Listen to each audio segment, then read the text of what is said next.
How are you? I came early. You're good? I just came from downtown. Yeah, your wife told me. Oh, So I want to make now an interview with you at your home because, you know, she told you, right? Yeah. It's a lovely day. Wonderful. So how are you? Oh, I thought you came at 2. Yeah, I'm a little early. bit. Okay, because good. it's sunny, I wanted to film on the street and it's good that I catched you on the road too. How have you been? I am fine. How was your appointment? Oh, fine.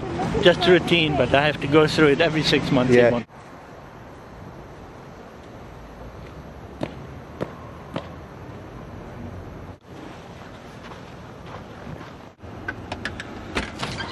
Hello. We are back. You found him. Nice. Yeah, he was earlier than we expected.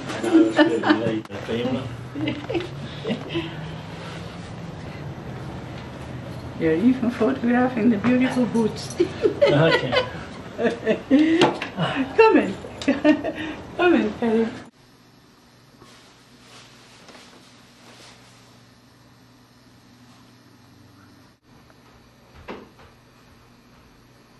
Okay, Mr. Bruemmer, let's start.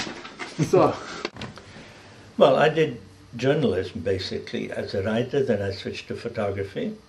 I did in Canada. Yeah. And then I did a long time photography in Europe, in England and in France, and traveled a lot. I always liked to travel. and your first was, but you came to Canada in 1951? Yeah. And before 1951 you had no photography experience? No, none at all. So how did you decide to be a photographer? You know, you come to a country, you have to... I wanted to be a writer, but first you have to know the language. Photography is easier, you don't have to learn. Oh yeah. For newspapers in those days, you used 4x5. Then I bought for myself, I bought a Rolleiflex and a Leica. Those were my first 2 cameras, and were my cameras for years and years and years. And your book, first book published in 1969, The Long Hunt, so it is about the northern life, Eskimos. Well, it was about the Eskimos, the Inuit as they usually called now.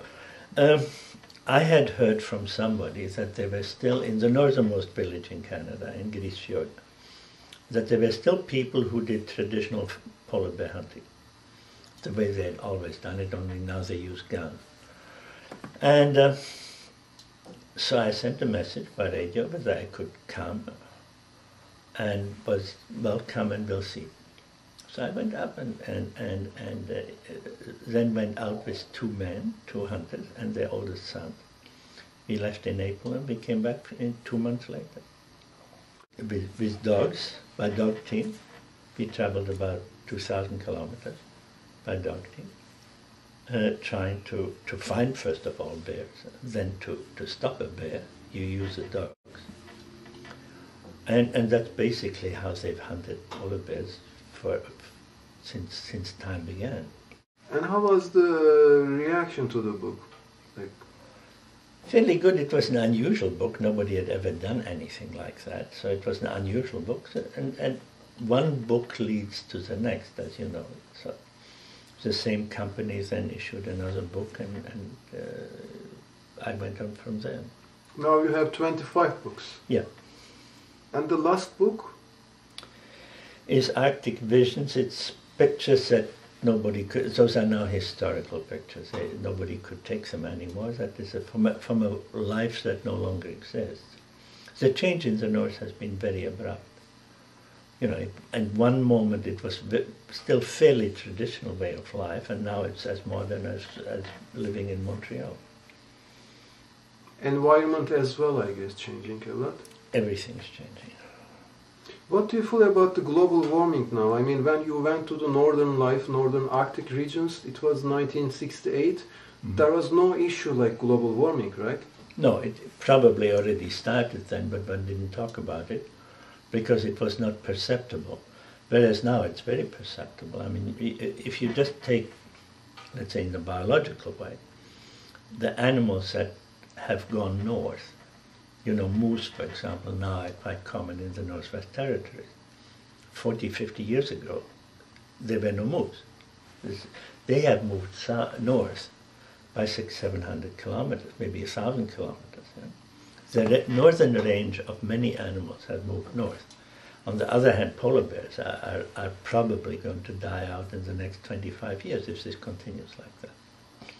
Today I saw on internet that polar bears were eating each other because they can't find food, they can't hunt seals, there is no enough ice. Yeah, there is a certain amount of cannibalism, and this has happened already before, it's not unique. But the mere fact that it does happen indicates that there's a lack of food. I mean, polar bears breed on land and they hunt on ice. So the land is there, but if they can no longer hunt on ice, that limits their availability of food. Seals too will obviously be in much lower numbers. Seals breed, the Arctic seal that polar bears eat, which is the ringed seal, is an ice breeder. It breeds on the ice. So no more seals, no more polar bears. In a couple of years even, the summertime will be ice-free ocean at the north, they say. Well, some of it, yes, but not all of it. It's a huge area. I mean, you're talking an area much bigger than Europe. So, you know, some of the changes will be fairly abrupt. Some of the changes will be not. But it'll influence many things. I mean, the Greenland ice cap holds enormous amounts of fresh water. If parts of that even melts, it'll bring it up by 2-3 centimeters. And that's a lot. I mean, if the water rises per year that much, it obviously will start having lands that now are at the edge of this ocean will be under the water. The weather patterns in the rest of the world also seem, I mean, the Sahara is growing at tremendous rates. The desertification of Africa is rapid. Africa is in bad shape to begin with. If you take away, I don't know, 500,000 square miles every year and turn it into desert, what are the people going to live on? So the climate change will have many, many more repercussions than just for polar bears.